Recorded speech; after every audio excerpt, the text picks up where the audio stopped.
Kama ulikufa kiharamu na familia yako itashindwa kujua, basi nitakuzika kiharamu, na ndio maana nakuosha sehemu ambayo sio sahihi.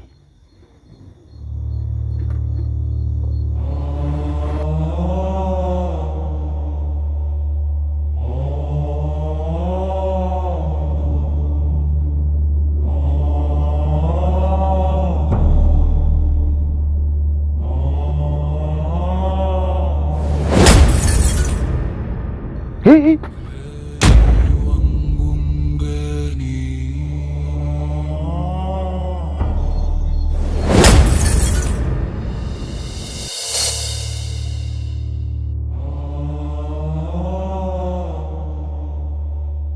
Salama mke wangu. Hebu subiri kwanza. Mimi najua sasa hivi tutakuwa tunakaribia kufika nyumbani. Vipi? Ile shati naona kama limepauka pauka, nibadilishe nivae lile nzuri nzuri kidogo au unaonaje? Hamna bwana. Mbona hata hilo liko vizuri tu. Wewe jiamini, tukua na amani. Unajua nisichokitaka baba yako asije akaniona mtu wa hovyo. Yaani nataka nikifika pale baba mkwe aone wewe mwanae umemletea mwanaume anayejitambua. Sasa kama umelipitisha kwamba linafaa, haina shida. Usijali bwana. Wewe twende nyumbani. Sawa.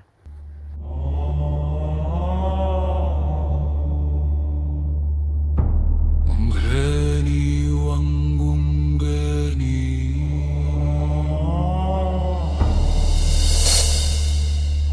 karibu kuzimu.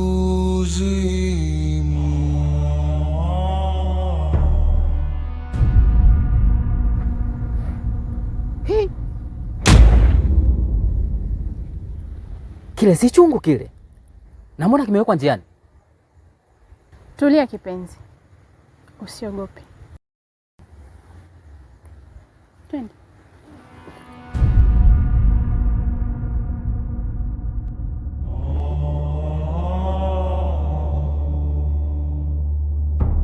Mgeni wangu mgeni,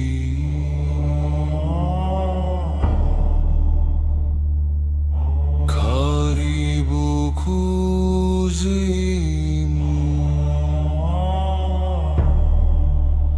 Mahali pa siri na giza.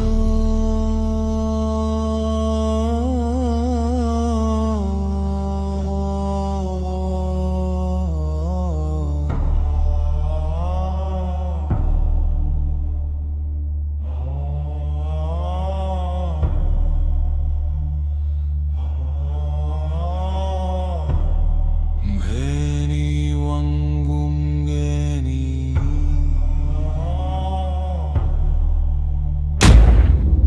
karibu kuzimu.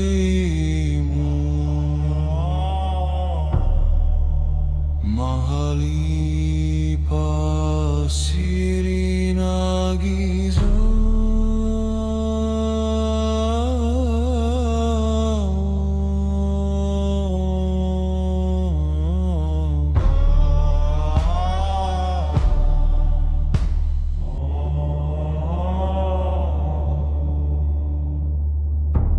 Mgeni wangu mgeni,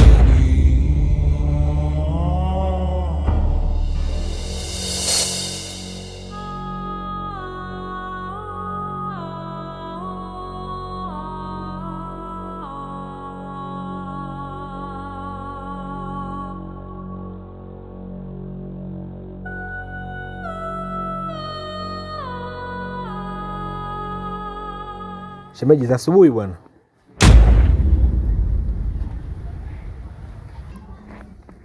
Kidaa mpenzi wangu. Mbona shemeji analia?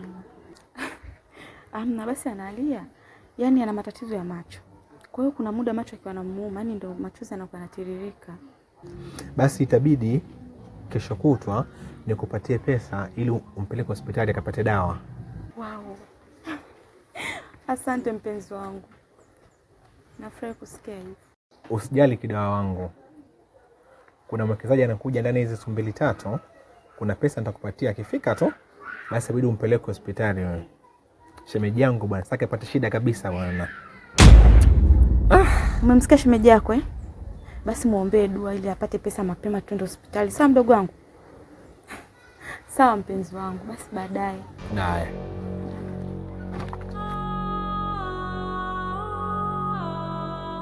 Mke wangu, samahani kidogo.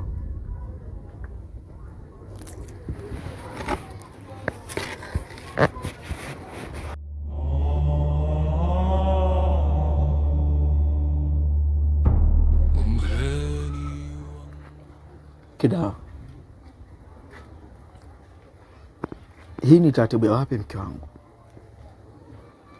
Yaani mgeni anakuja unamwacha anaondoka mwenyewe? Kwa nini hujamsindikiza? Sijakufundisha hivyo kabisa mke wangu. Kwa nini unapenda kunitia aibu? Unasemaje wewe? Alafu nani mke wako? Na unapata nguvu gani kuniita mimi mkeo? Mshenzi mkubwa wewe. Tena ukome.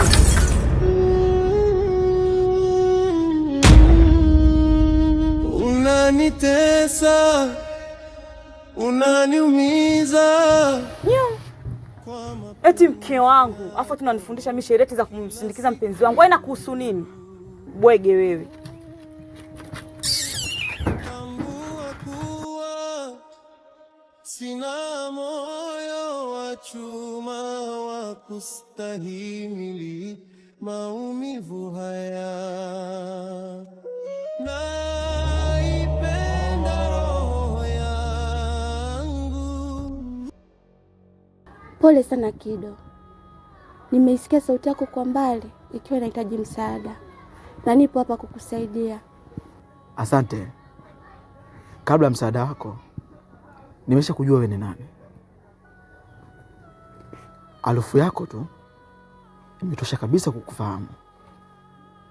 Samani, nilisahau kila kitu kuhusu wewe. Sitamani hata kukuona tena. Hata kama Mungu angerudishia macho yangu, nisingetamani tena nikuone. Ondoka kabla mke wangu hajakuona. Yaani hata macho yangu laiti kama angekuwa na nuru, nisingethubutu kabisa kufungua mboni za macho yangu na kukutazama. Nenda. Sihitaji msaada wako.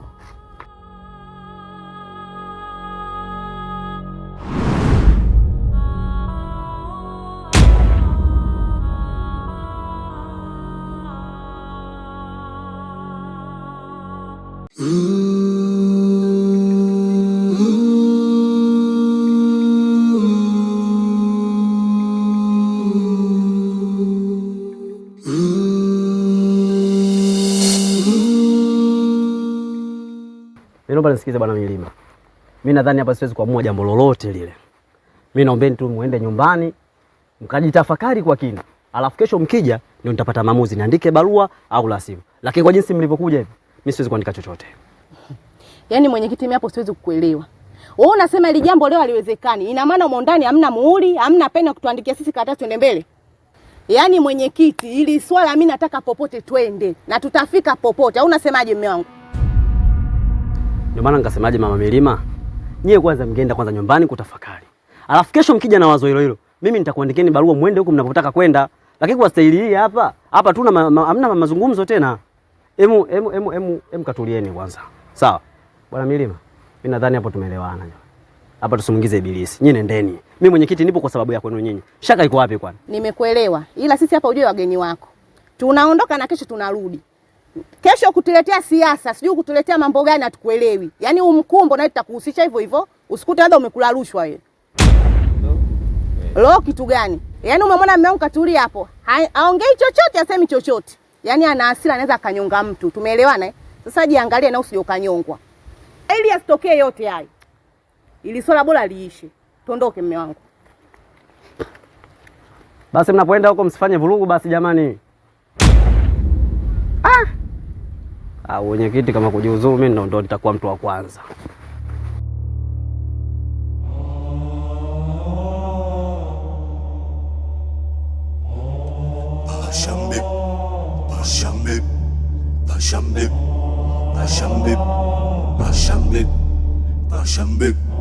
Pashambek Pashambib, Pashambib, Pashambib, Pashambib, Pashambib, Pashambib, Pashambib, Pashambib, Pashambib.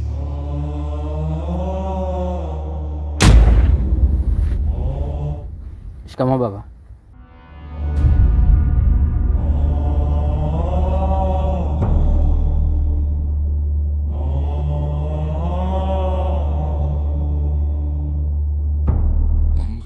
Baba, shikamoo.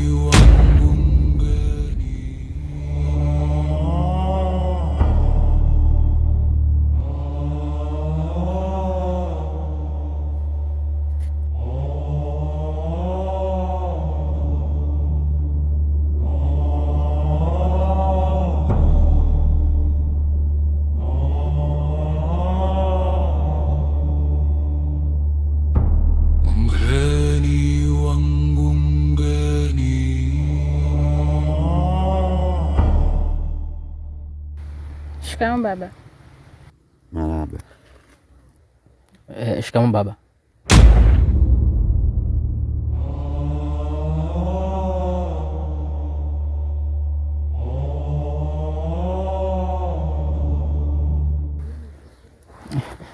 Ni begi langu hili.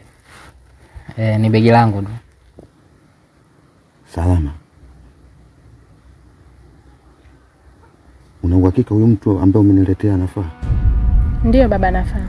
Na ndio maana nimekuja naye. Baba anafaa, na ndio maana nikaona na mimi nije kuonana na wewe ili nisikae na mwenzangu viholela. Kwa hiyo nimekuja kujitambulisha mzee wangu.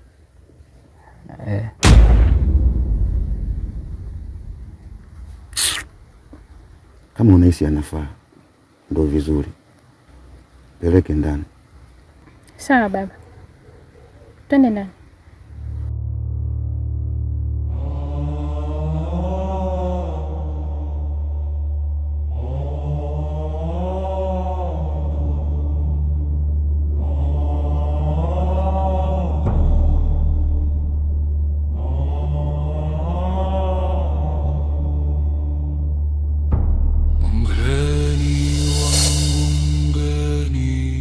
Karibu sana kipenzi. Hapa ndo nyumbani kwetu. Na yule uliomwona pale nje ni babangu mzazi. Anaitwa Mzee Pashambe. Kiukweli mimi niseme asante. Lakini kuna mambo ambayo yamenichanganya, sijayaelewa. Na kila nikijaribu kuyatafakari na kuyachakata katika akili yangu, bado siyapatii majibu. Labda wewe unijibu ili niweze kukuelewa. Tokea tumeanza kukutana na chungu kule njiani, nikaona pale umezunguka zunguka, si umefanya kitu gani? Tumekuja hapa tena, huyo unamuita baba yako hata salamu yangu tu hakuipokea. Mlichokuwa mnakifanya ni kuimba tu anafaa. Hivi nafaa kitu gani? Nafaa kwenye nini? Sijaelewa. Halafu kinachonichanganya zaidi, wewe baba yako mwenyewe hata haeleweki. Yaani binafsi nashindwa kumuelewa. Baba yako ni mchawi? Baba yako yu ni mganga? Baba yako ni muhuni au ni mlevi baba yako? Mbona haeleweki kabisa?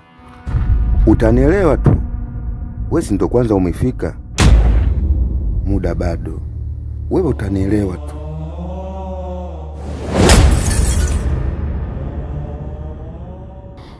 Usijali bwana. Babangu anapenda sana kuongea. Utamzoea tu taratibu. Nisijali? Kuwa na amani. Pagumu hapa.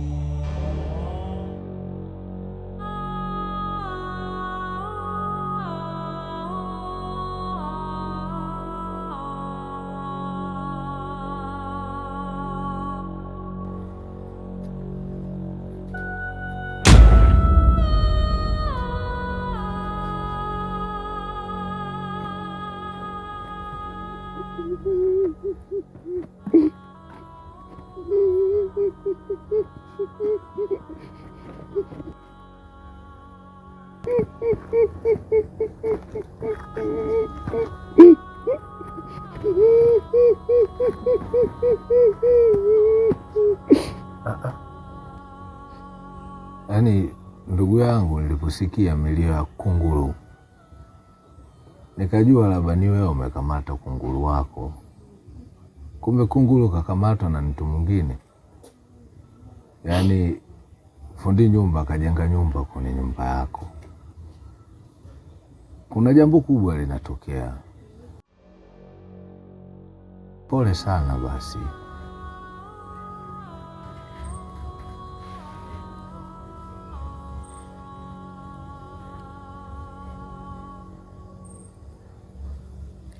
Jirani, samani ndugu yangu,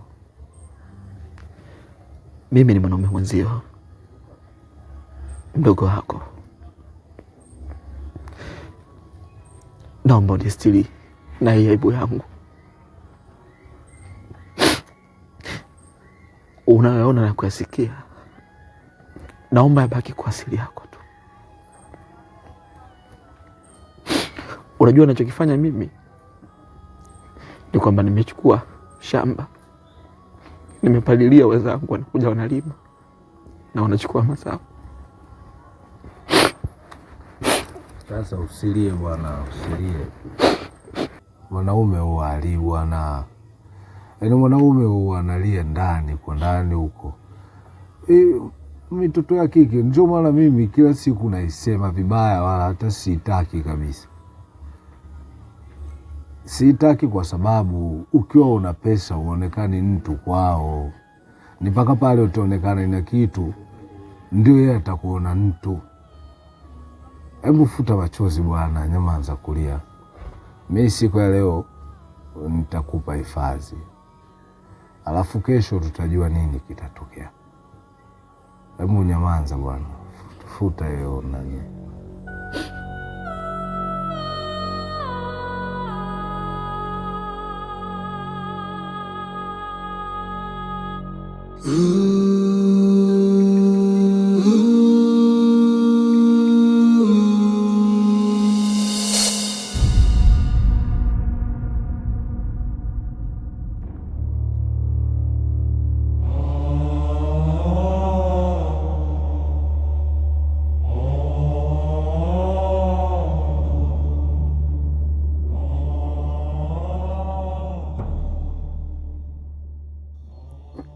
Wewe Sule Shidadi, ulikuwa na kipaji kizuri sana cha upishi. Nimekupa kazi ukachukua hela benki, ile imeshindikana. Hapo wewe umejiponza. Sasa kama ulikufa kiharamu na familia yako itashindwa kujua, basi nitakuzika kiharamu, na ndio maana nakuosha sehemu ambayo sio sahihi.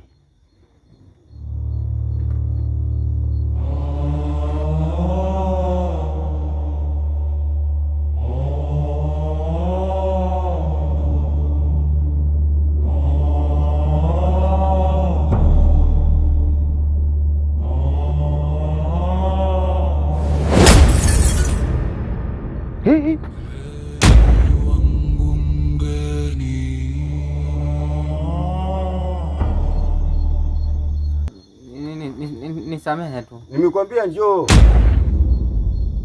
Mke wangu. Wewe. Mke wa nini? Hii kesi ni ya kwako. Mke wa haimuhusu.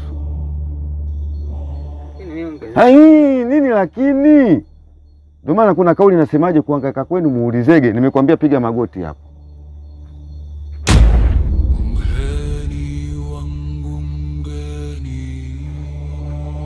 Haya, sasa unaenda wapi?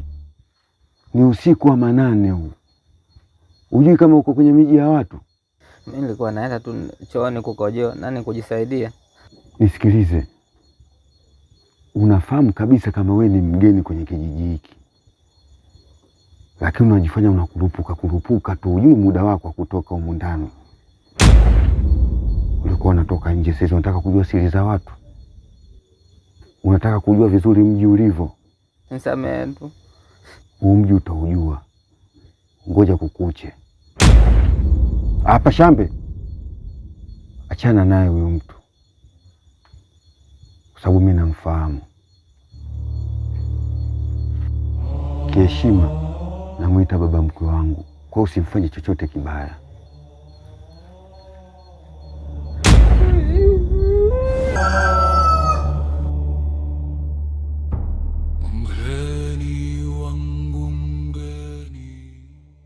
We. Karibu kuzimu.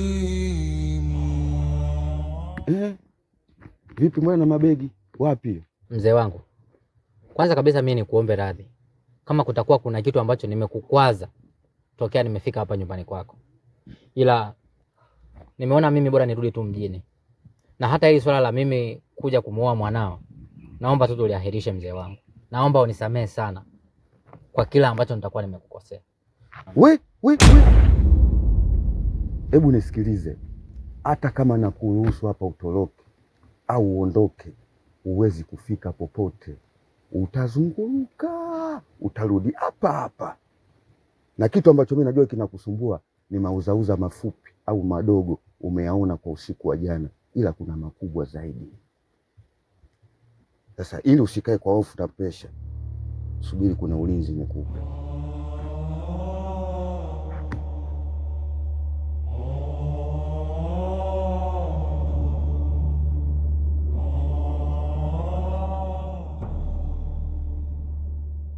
Sasa nisikilize, umeiona hii?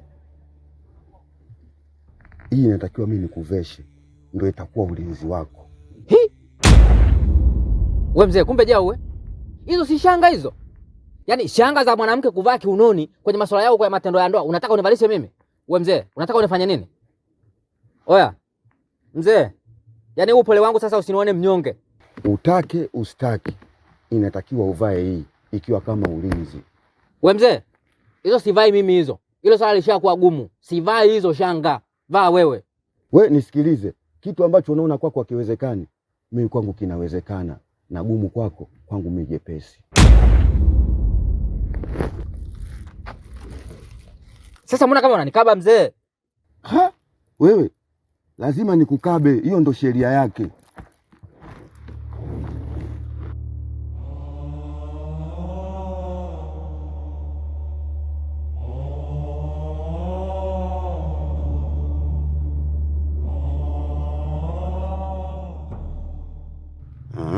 Umeona? Sasa ulikuwa unakataa nini? Wakati ulivovaa umependeza sana, tena zaidi ya sana. Unajua unafana nani? Na jamaa mmoja anaitwa Useli Mashima Mangi Shop. Kama mapacha vile.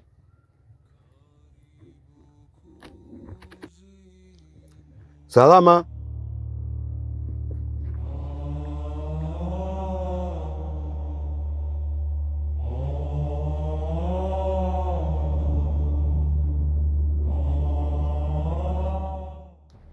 Kwanza nashukuru kwa kufika. Nisikilize. Huyu tumwache hapa, ili mimi na wewe tukatekeleze jambo letu, na tutamkuta. Wewe nikwambie kitu, wakubwa wanasemaje? Kuhangaika kwenu muulizege.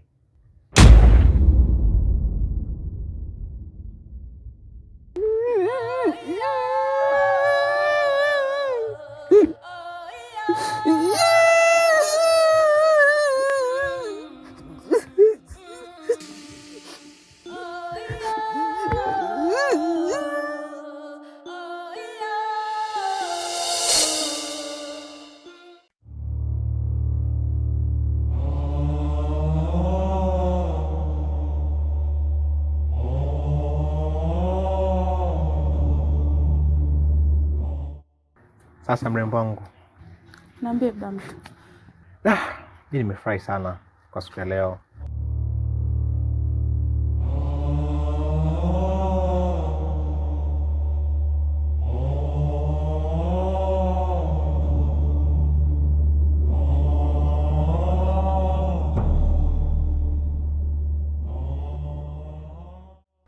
Wala tena na wewe, inabidi nitoke sasa niende kwenye majukumu yangu.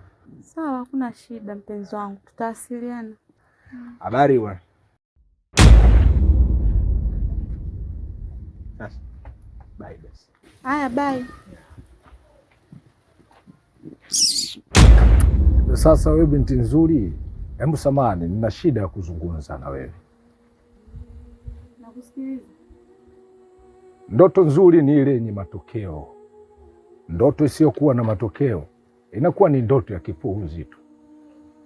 Hivyo unanichukuliaje huyo?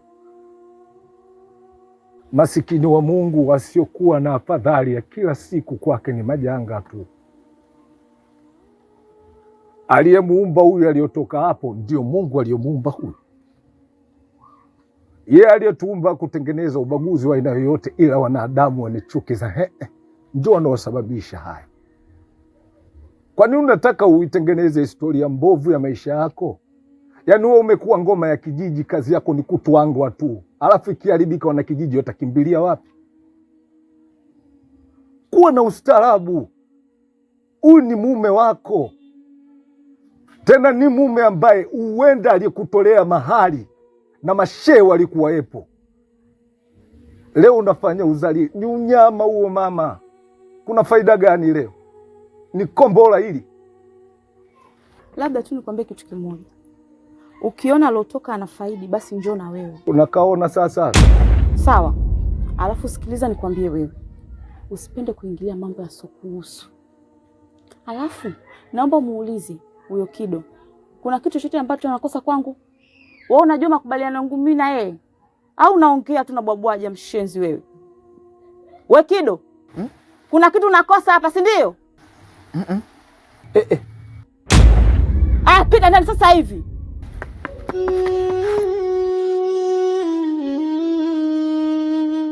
Unanitesa, unaniumiza kwa mapenzi yako kila siku. Pita ndani bwana. Bwana wewe usimvute hivyo bwana wewe. Yaani hicho unachokifanya si kizuri. Na hii italipwa tu. Kwa sababu Mungu si ndio aliyesimamisha hiyo mbingu na akatandika ardhi yake bwana. Italipwa tu. Hiyo historia haiwezi kufutika paka ilipwe. We fanya tu kama unavyofanya, we karanga mbichi. Fanya mambo yako mshamba. Mshamba mwenyewe. Umekondea ana utasema unakula lula.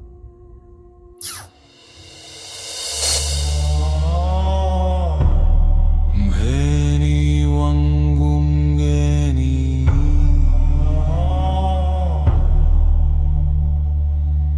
karibu kuzimu,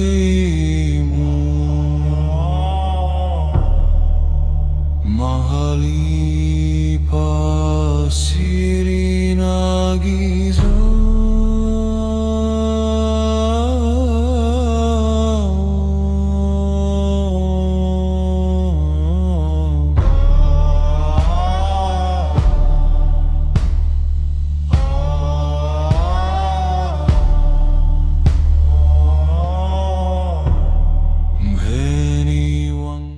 Baba.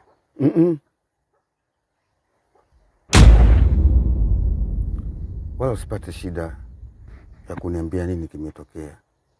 Najua tu kabisa huyo mtu wako hayupo,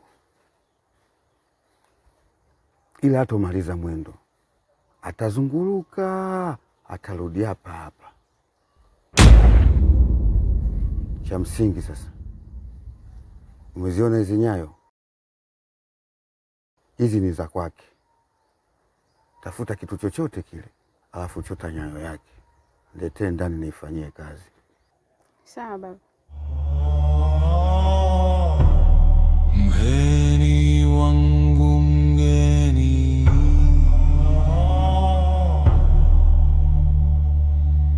karibu kuzimu,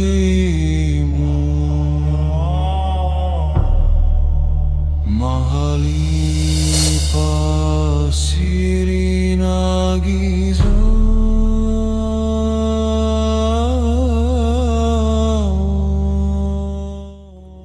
Binti, samahani kidogo. Habari? Safi. Kwema? Kwema. Sio kwema tu, unatakiwa unisalimie. Mimi ni kama kaka yako au baba yako. Adabu gani hiyo? Shikamoo. Pashambe, pashambe, pashambe, pashambe. Mgeni wangu mgeni,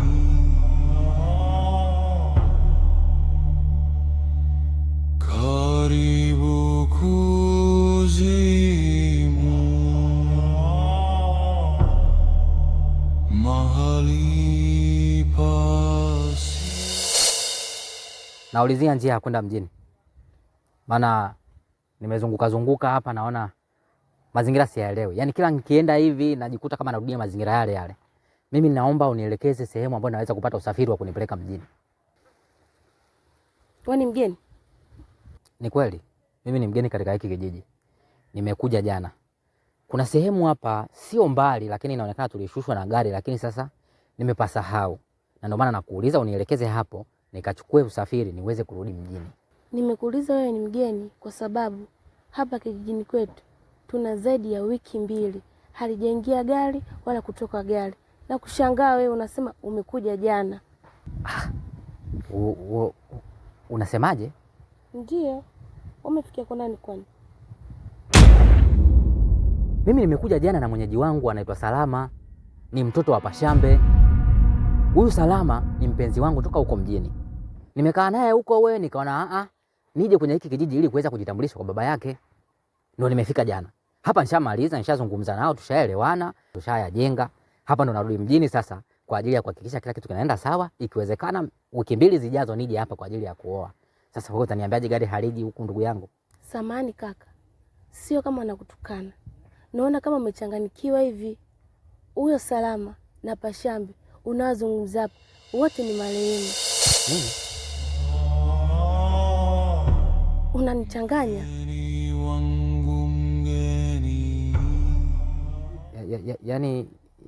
Yani kwamba Pashambe amefariki?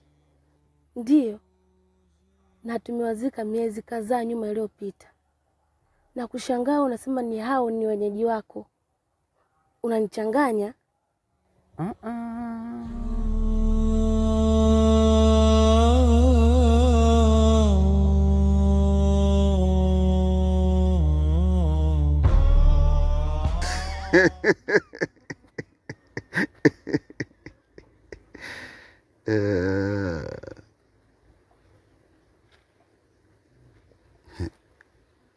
Vipi binti yangu? Hivi jana baada ya kuweka ile dawa ulifanikiwa kufanya naye tendo la ndoa? Kiukweli baba, jana ilishindikana. Ilishindikana? Ndiyo, ilishindikana. Kutokana na hofu ambayo ilikuwa imemtanda. Mjomba alikataa kusimama kabisa.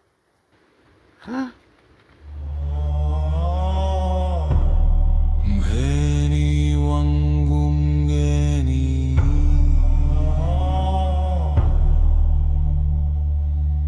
karibu kuzimu.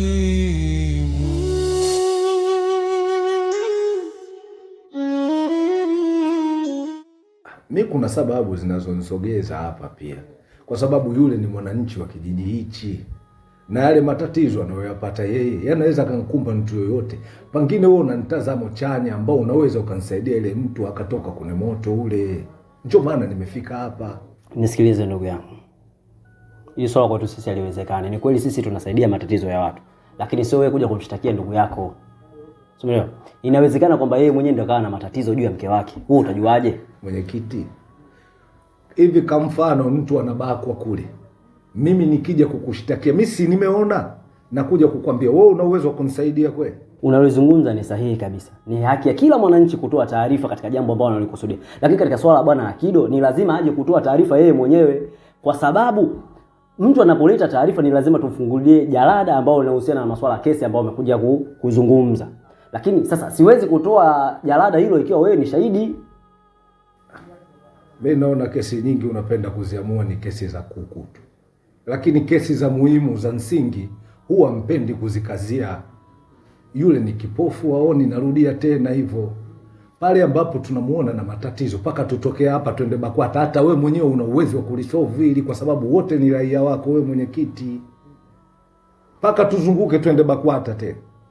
Sasa yule sio raia wa kijiji hichi.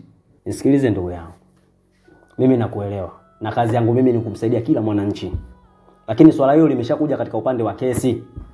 Sijui umenielewa? Kama inawezekana, unaona kwa kweli ni gumu kwamba yeye kuja hapa kutoa maelezo, basi mbebe njoo hapa. Wakati unaelezea awe na yeye awepo, ili mradi nipate kumhoji nijue tatizo ni kitu gani. Lakini atakapochukua maamuzi itakuwa sio jambo zuri, kwa sababu hilo ni swala la BAKWATA linasimamia, ni swala la ndoa. Huwezi kumwingilia mtu katika upande wake wa ndoa. Hadi serikali bwana kuja kuchagua hawa watu waje tuongoze. Sheria zao ziko chini ya kapeti.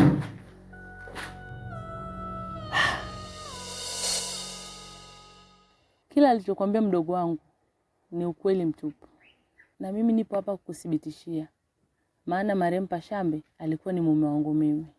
Marehemu mume wangu alifariki miezi 6 iliyopita, na kifo chake kilisababishwa na wananchi wenye hasira kali. Mwenyekiti wa kijiji ndo alotangaza msiba wake. Ilikuwa ni siku ya vifijo na nderemo kwa wanakijiji wote, maana walikuwa ishachoshwa na upuuzi aliokuwa anaofanya Pashambe.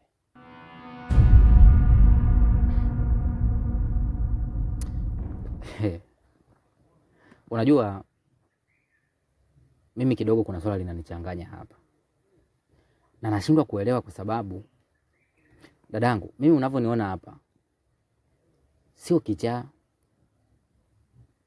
sivuti bangi, sinywi pombe, na wala situmii kilevi cha aina yoyote kusema labda pengine hicho kilevi kitakuwa kinanizingua akili.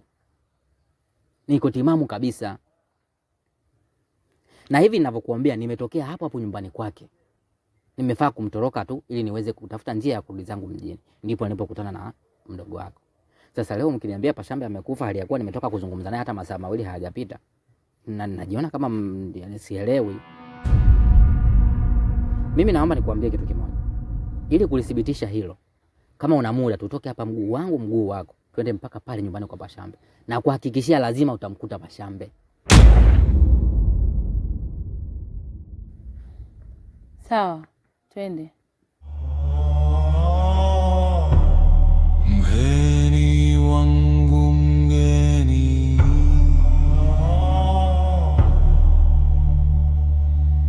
karibu kuzimu, mahali pa siri na giza.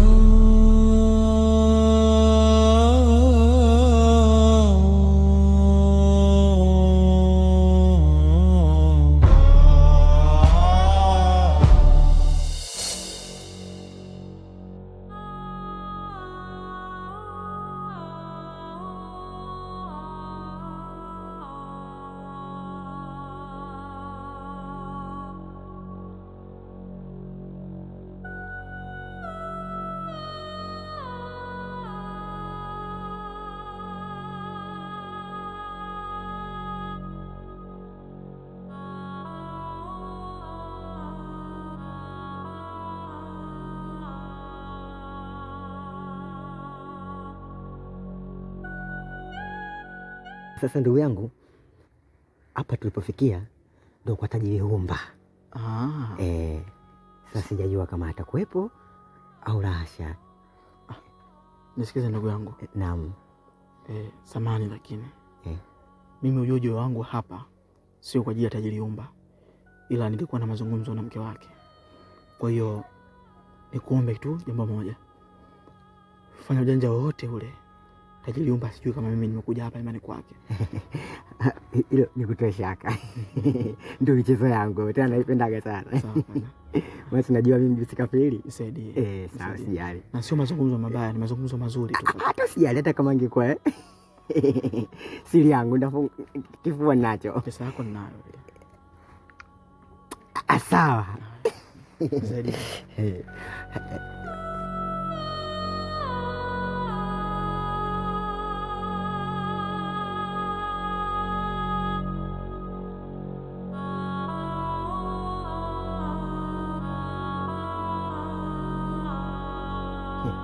Samani dadangu. Bila samani. Tajiri Humba si nimemkuta? Mume wangu ametoka.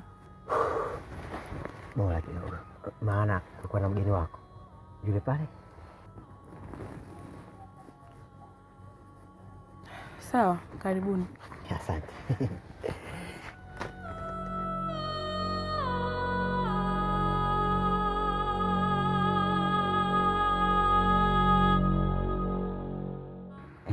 Ndugu yangu, mtu wenyewe ndio huyu yuko mbele yako sasa hivi. Sasa hizi dada. Salama kaka. Sasa ndugu yangu. Naam. Nimeongeza faragha kidogo, nilikuwa naomba unipishe ili niweze kuongea na dadangu. Sawa.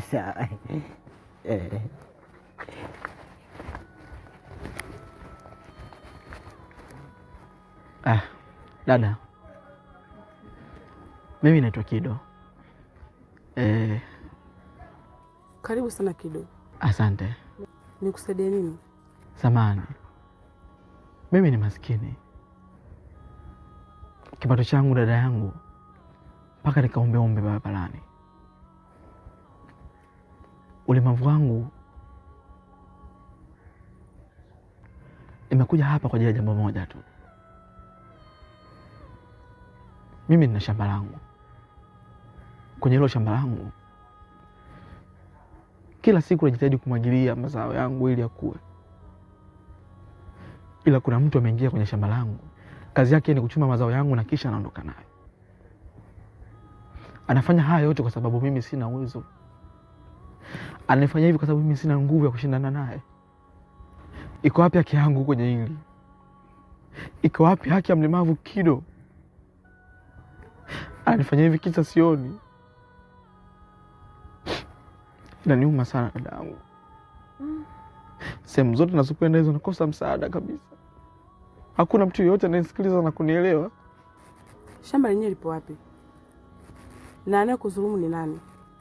Akija mume wako, jaribu kuzungumza naye basi. Mwambie niachie shamba langu. Najua sina uwezo wala nguvu ya kushindana naye. Ananionea tu.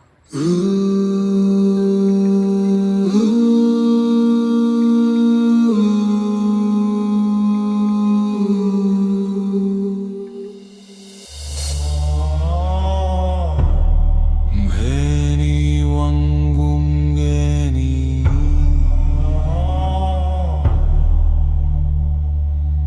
karibu kuzimu, mahali pa siri na giza. Kaka, si unaona? Hii nyumba ina muda mrefu sana hawaishi watu. Jamani, mlango si uko wazi huo dada? Wewe ingia ndani humo, mlango uko wazi huo, nauona. Wewe ingia ndani, unasemaje mlango umefungwa bwana na wewe? Jamani, we kaka, huoni kama huo mlango umefungwa? Na hata mwenyekiti alipiga marufuku watu kuishi hapa, maana hii nyumba ina mauzauza. Nisikilize nikwambie. Humo ndani nasikia watu wanazungumza. Mlango huo uko wazi kabisa, wewe ingia tu hapo. Wewe ingia tu uone. Mimi naona mimi na wewe hatuelewani. Hebu njoo nikufumbue macho. Mahali pa siri na giza,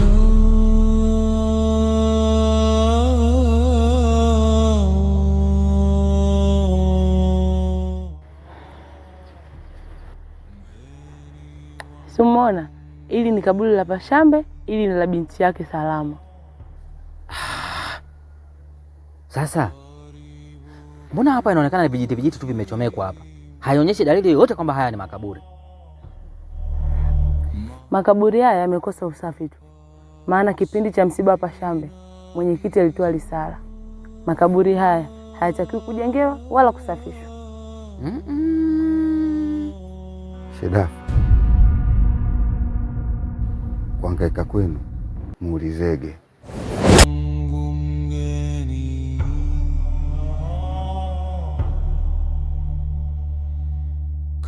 karibu kuzimu.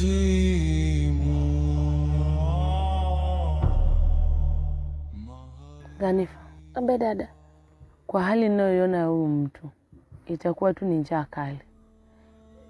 naomba uende ukambandikie uji, kisha tuangalie hali yake. Akishakuwa sawa tumpeleke kwa mwenyekiti. Lakini dada, maji hamna. Zanifa, nenda basi kisimani, na mimi utakuta nishawasha moto. Basi sawa. Mgeni wangu mgeni,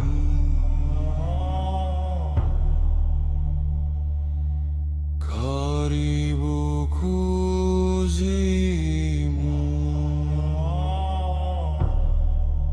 mahali pa siri na giza.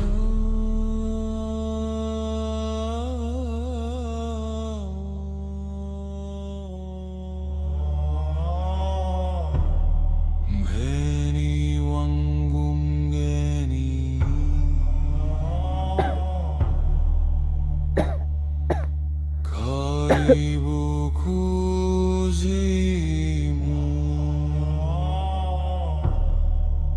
mahali pa siri na giza. Hii ni ndoto au uhalisia?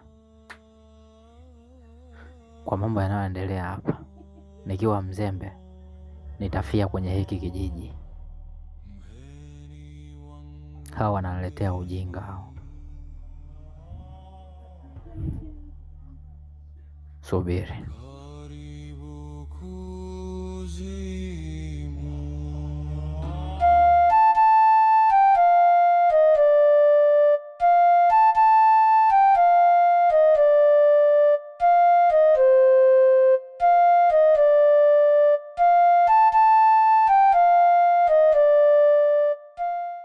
Samani kaka, labda nitakuwa nimekupotezea muda wako. Mimi nilikuwa na jambo moja au mawili. Na imani wewe ni mpangaji mwenzie Kido, si ndio? Kwa hiyo nilikuwa naombi. Mwaka mmoja nyuma mimi nilikuwa na mahusiano na Kido. Na changamoto ilikuwa ni wazazi wangu waliokuwa wanang'ang'ania mimi niolewe na mwanaume mwingine. Na walifanikisha hilo. Nilifanikiwa kuolewa na mwanaume mwingine mjini. Lakini maisha yangu yalikuwa sio mazuri. Ni maisha yaliokuwa ni mabaya sana. Na mimi nilikuwa sifurahi mahusiano yale. Kwa hiyo imenilazimu nirudi kwa ajili ya mwanaume wangu ninayempenda. Nampenda sana Kido. Sasa mimi hapo nakusaidia nini? Kwa bahati mbaya nimerudi nimemkuta anaishi na mwanamke mwingine. Na inavyoonyesha Kido anapitia maisha magumu sana. Sana. Ambayo yananiumiza kiukweli. Yaani naumia. Kwa hiyo nataka nimsaidie. Nataka nirudi kwake. Ni mwanaume ninayempenda kaka. Sasa hapo ndio nimepata picha. Pengine ule Nsela vyote anavyoteseka wewe ndio pengine ukawa chanzo. Unajua nini wanawake bwana? Naweza mtu kaja kukupenda alafu kaja kanifanyia jambo hilo, akabaki kichwa chenyewe kimebarazuka kwa mawazo. Yale anayoyapitia ni kweli anapitia mateso magumu. Yaani mpaka mimi nishikaji na muonea huruma kweli. Hebu nyie mwe mnapunguza midebwengo basi hiyo. Kanini niko hivyo? Naomba unisaidie na kuomba uzungumze naye nipate kurudiana na mpenzi wangu. Sasa mimi hapo ni kuombe kitu kidogo. Mimi mwenyewe hapa njoo natafuta msaada wa kunisaidia huyo mtu. Kwa hiyo nawe kwa sababu umeongezeka hivyo, tunitoe jamaa kwenye moto anabararuka kweli. Yaani pale unapomuona mateso kwanza ni macho. Sasa akiendelea kuja kupata tabu kwenye mapenzi mdomo utaenda angukia chini. Kwa hiyo fadhali hivyo, nikipata lolote nitakujuza ili tunisaidie. Asante sana. Nitashukuru mno. Asante. Yaani nje ndo najisemeshaga hivyo kuomba hapo ninakuwa na huruma usoni hapo baadaye sasa ninakuwa makatili. Nyie ni manyamafu kweli.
Nikumalize? Nikumalize? Ona yaani ukimya wangu mimi usinione mimi boya. Yaani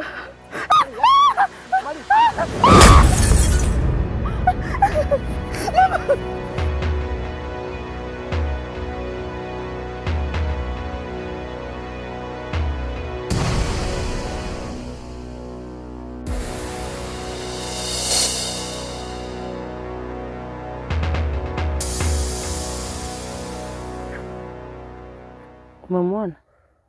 Hapana, na nimezunguka kona zote za nyumba sijamuona, na nimemuuliza tena kwa kina Tano pia naye hayupo.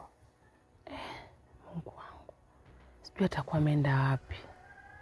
Unajua lolote linaweza likamtokea yule kijana, kwa jinsi ninavyomuona kuchokuwa kuna kitu kinamsumbua. Hebu nisubiri hapa, hakikisha hili jambo humwambii mtu yoyote, sawa? Sawa.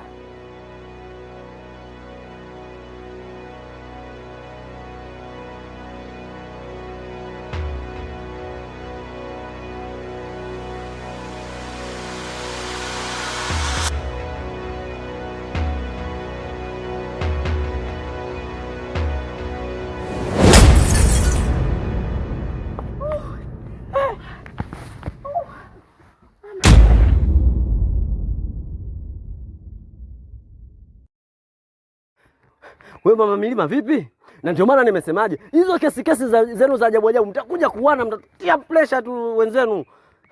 Ona sasa tunavyosuana kama hivyo.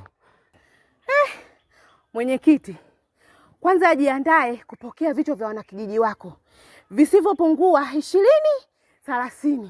We, unasemaje? Kwani kuna nini ulikotoka huko? Kuna kijana anakimbiza watu na mapanga. Hivyo ninavyokuambia mimi hapa nimekoswa na panga. Yaani Ahmad, Mungu wangu, mtume ninusuru roho yangu.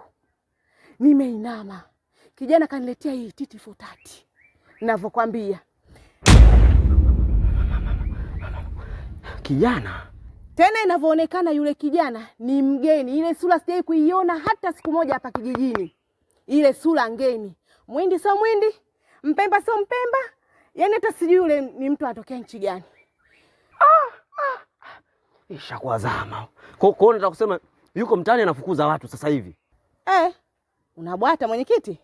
Endelea kubwata hivyo hivyo. Ila muda sio mrefu unakikuta kichwa kimefika hapa cha kwanza. Yaani hivi mimi ninavyoongea hapa muda sio mrefu kichwa unakikuta hapa. Shakuwa nongwa hii.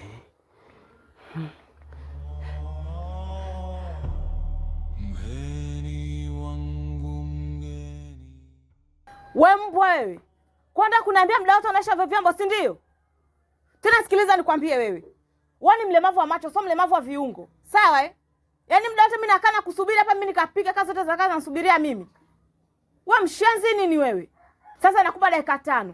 Yaani wewe umemaliza hivyo vyombo. La sivyo nitakuja nitakutia mabao wewe kwa babako wewe.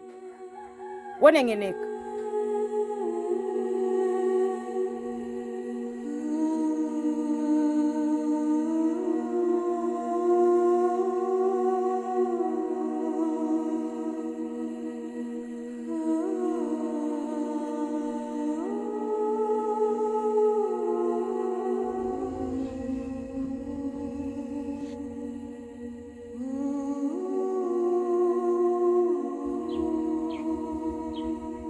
Nani wewe?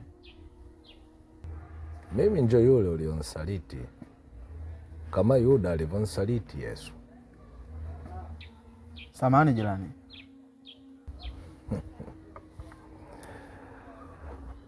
Kawaida msamaha, ndugu yangu, ni mtu akitenda kosa mara moja, lakini akitenda la mara ya pili, mara ya tatu, huyu anafanya kusudi. Na alafu pia mimi hujanikosea tu. Hayo ni maamuzi ya kichwa chako kilivyo kibovu. Usiku nilipokusaidia tukaenda tukalala wote mule, ulijizungumzisha maneno mengi sana, lakini yale maneno yote kuyafanyia kazi. Mimi ndo nikaonekana bosi kielehele, yaani nikaonekana kama mimi ndo natia chumvi kwenye sukari. Unaona hayo unayoyafanya hapo, si unaosha vyombo? Huo sio upendo, ni adhabu unaopewa. Yote ni kwa sababu hupendwi. Tambua hicho tu. Ndugu yangu, mimi ni samaki.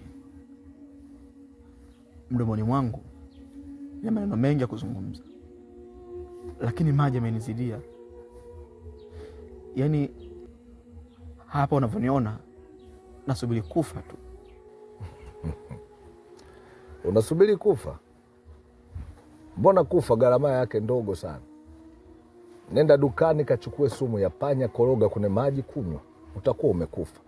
Si umeshindwa kufanya maamuzi?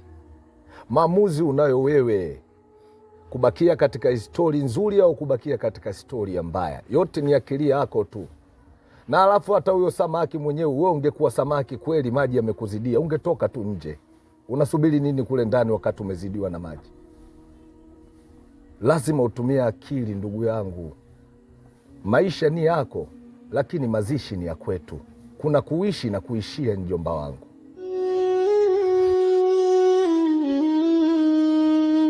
Unanitesa, unaniumiza kwa mapenzi yako kila siku.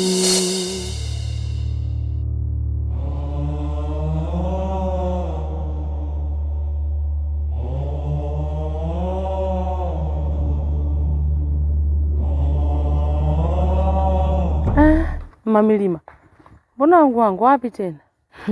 Tena afadhali nimekuona. Yaani ninachokuambia, kweni makini na watoto wenu. Maana kuna balaa lishaingia hapa kijijini.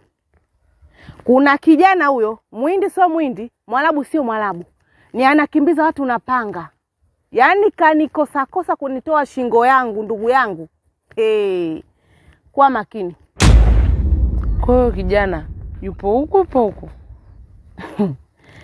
Na kwambia mimi nimekutana naye huko na hilo balaa lake. Na haijulikani kashakata shingo watu wangapi huko. Maana lile panga alilolishika afu kayatoa macho, hana mchezo, hana masiara. Yaani yule kama katumwa na Israeli, kazi yake anaifanya ipasavyo. Ndugu yangu, mimi hapa navona na wai nyumbani. Sina muda kupoteza leo, sizururi, nikifika kwangu na lala. Nimemaliza.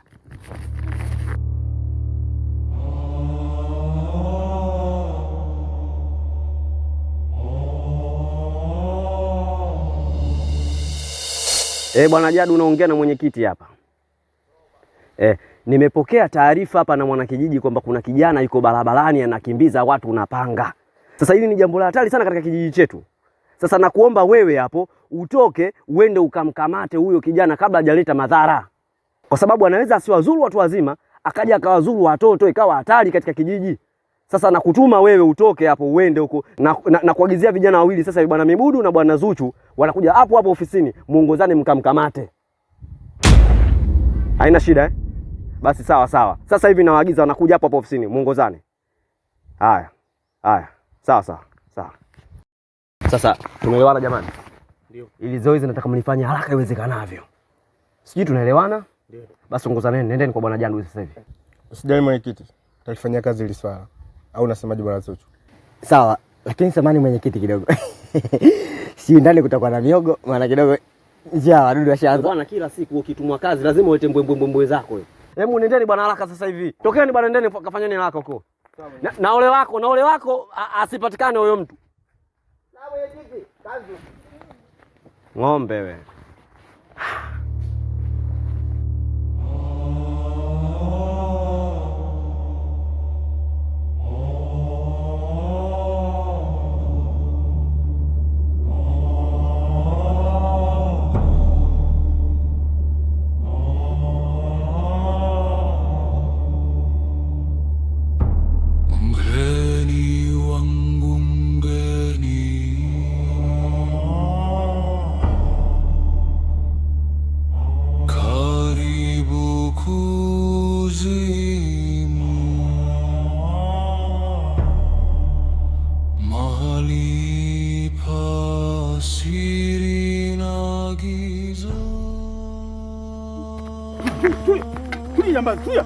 Jambazi mkubwa.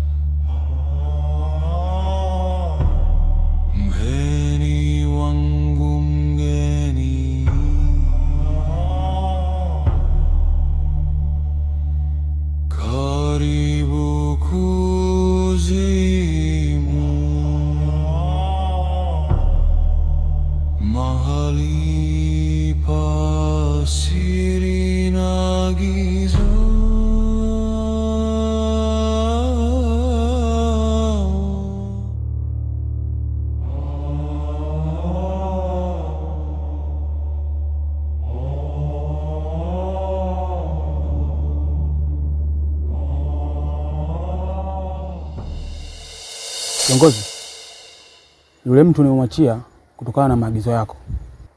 Ni vizuri sana, lakini kuna maswali bado najiuliza kichwani kwangu na nakosa majibu. Wanakijiji wote pamoja na raia wa kawaida wanaamini kwamba umekufa,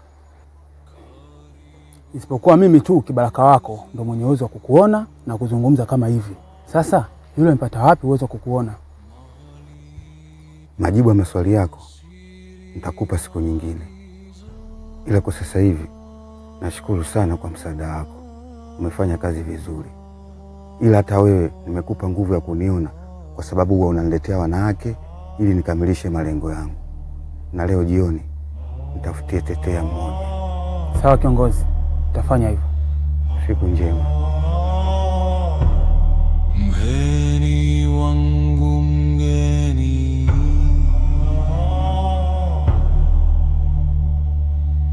karibu. Inawezekana vipi nyinyi mumkamate na mumwachie wakati mnajua fika kabisa yule mtu ni hatari hapa? Unadhani watu wanakuja wanakimbizwa huku, watu katika sehemu ya hatari. Nyinyi mnakuja hapa mikono mitupu mnaniambia mtu umemkamata na mmemwachia. Nyinyi mna akili? Wewe Zuchu umetoka hapa unadai swala la kula. Wakati nakupa maagizo wewe ndo kamkamate mtu unaambia swala la kula. Uone upumbavu wako unakuja ufikia stage mpaka unamwachia mtu kipumbavu. Nyinyi? Samahani mwenyekiti, tunaomba kwanza upunguze hasira. Ila mimi nilichofanikiwa tu kumpokonya yule jamaa panga ili asizidi kuleta madhara. Hiyo panga, wewe unadhani wewe mtu kama kaweza kupata ile panga anashindwa kuchukua silaha nyingine kuwazuru wananchi? Mwenyekiti, kweli hilo swala sisi linatufikirisha. Yaani si agizo tulopewa na Bwana Jadu tumwachie yule kijana. Hatuna makosa. Hivi yani huyu Jadu ana akili kweli? Ya.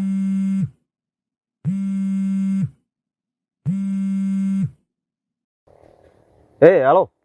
Mwenyekiti, hilo swala la kuachiwa wewe kijana nimetoa mamlaka mimi. Yaani utake ametoka na usitake ametoka. Sasa labda nikwambie kitu tu. Huyo kijana mimi na manufaa naye, na ndio maana nimetaka achiwe. Na kama unavyojua, mimi akili mbaya nimilisi kwa mama mwenyekiti. Ila mama kashindwa kuzitumia, na ndio maana nazitumia mimi. Sasa ukiendelea kunifuatilia, yani nitakufanya kuheshimu, mheshimu. Kwa kifupi, heshimu heshima. Sawa. Kiti. Vipi? Kuna usalama kweli? Nendeni bwana, tutaongea baadaye.